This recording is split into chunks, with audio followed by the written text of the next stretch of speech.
see the advertisements on the TV, and I've looked at your Energy Made Easy website, and you have to know the answers to be able to understand what questions to ask. But I come from North Queensland, where TV ads at night say get a quote from another retailer. But in North Queensland, which is sort of Rockhampton, Mackay, 100,000 people in each town, Townsville 200,000, Cairns 100,000, all places in between, there's only one retailer. Is that your understanding? Yes, Senator. For the most part, residential customers in North Queensland are supplied by Ergon Retail. The area is open to competition, but at the moment there aren't a lot of retailers outside Ergon who've taken up the opportunity to enter the market. Is that something the ACCC is interested in, that there's only one, and I might say state-owned retailer? I think the essential problem is that they get a cross-subsidy to... So in Queensland, they've always had a system where with Energex in the south and Ergon in the bulk of the state, they cross-subsidise so that you equalise the network cost, which would otherwise be massively different. And because it's Ergon getting the cross-subsidy, nobody else can compete. Is that... That's right. Yeah. The prices it's a policy issue, basically, from the Queensland government, not one which we can do anything about. Well, you'd be aware that the state government dumped $4.1 billion worth of debt on the two state-owned distributors, which of course then adds general revenue debt to the poor old payer of electricity prices, particularly in North and Central Queensland. Senator, we regulate the network prices for the two distribution networks in Queensland, and the way that we set those revenues are based essentially in questions around particularly debt and the costs of financing those businesses are based on benchmark approaches. So the particular financing practices of the individual businesses don't drive the outcomes of the returns that they get. Different owners structure their businesses differently across the national electricity market for a variety of reasons. Our framework is aimed at ensuring all energy consumers face an efficient benchmark cost. So we look to... Does that mean you don't take into account externalities like any debt that's dumped on these retailers from the general revenue of the state of Queensland? I think that's correct, yes, Senator. So you don't take that into account? We don't. They use an average benchmark of what a typical business as distinct from that business would do. A typical efficient business. Okay. Has anyone... have either of you been referred, either formally or informally, to a report in the Townsville Bulletin of the 23rd of February, where a small business owner who owns a 10-pin bowling facility in both Townsville and another one in Bundaberg, 1,000 kilometres to the south, he says, and this is quoting the paper, that he was paying 32.8 cents a kilowatt hour in Townsville and 27.5 cents a kilowatt hour in Bundaberg. Has that particular case been referred to you, and if it hasn't, should it be?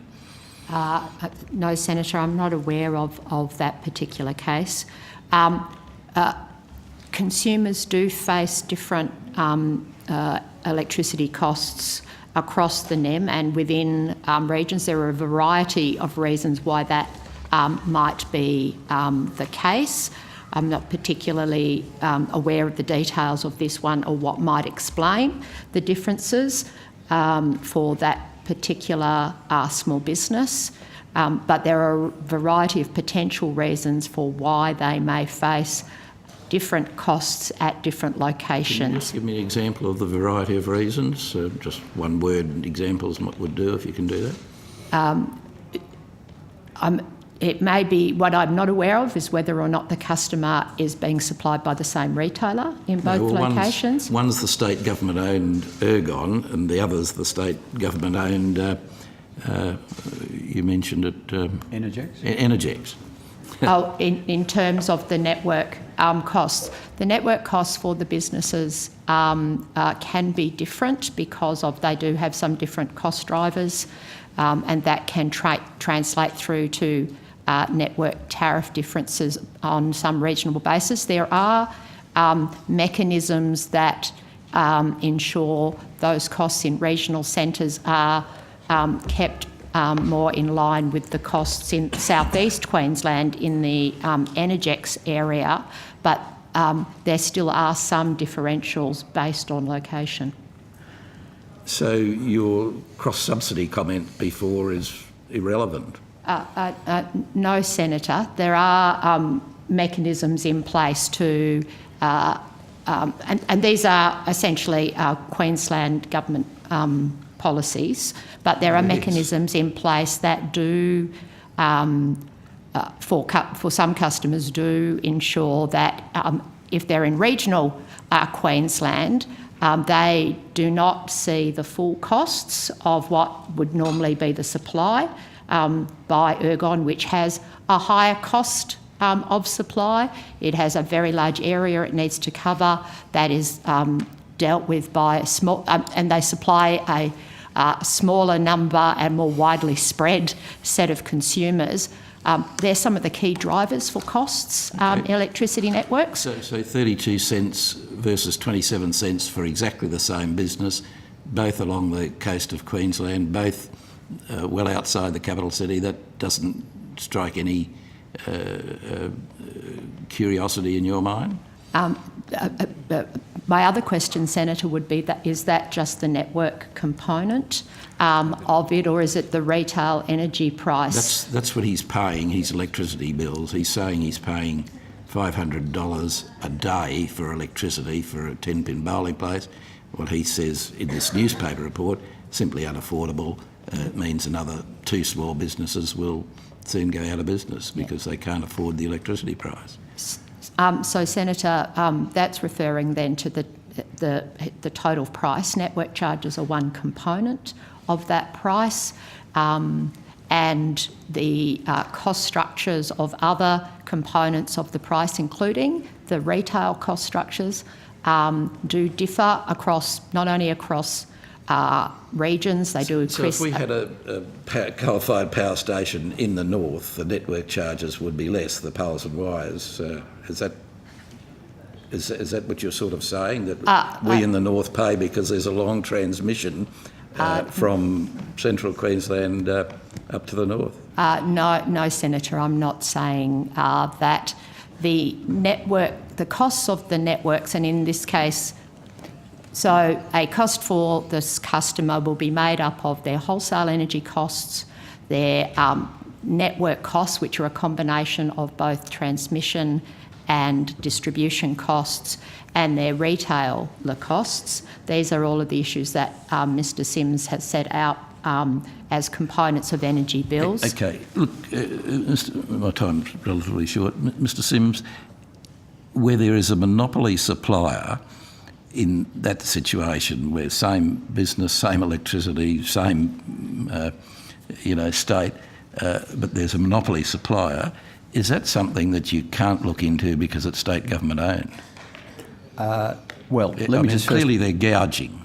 Well, let me just say a couple of quick things, Senator. I realise time's short. So certainly prices for electricity right down the East Coast are way too high, and they will drive companies out of business. So we are very alive to that. There's just no doubt about it, and that's why we're focused on doing what we can to get the prices down.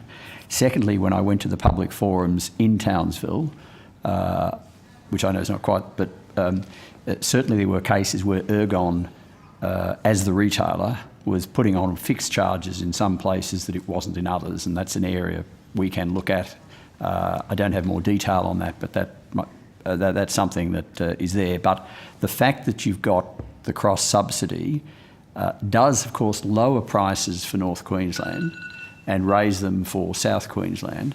And that creates the monopoly, and given that that's come out of government policy, the answer to your question is no, there's nothing we can do with that situation. Okay, look, I'll leave it there, but I'll ask this gentleman who's quoted in the Townsville Bulletin, I'll contact him and see if he would, either of his own accord or allow me to refer those cases to pass his both number of you. on, between the two of us, we'll get in touch with him, Senator, definitely. Okay, Yeah. all right, thanks very very keen much. to talk to him. Yeah. Okay, thank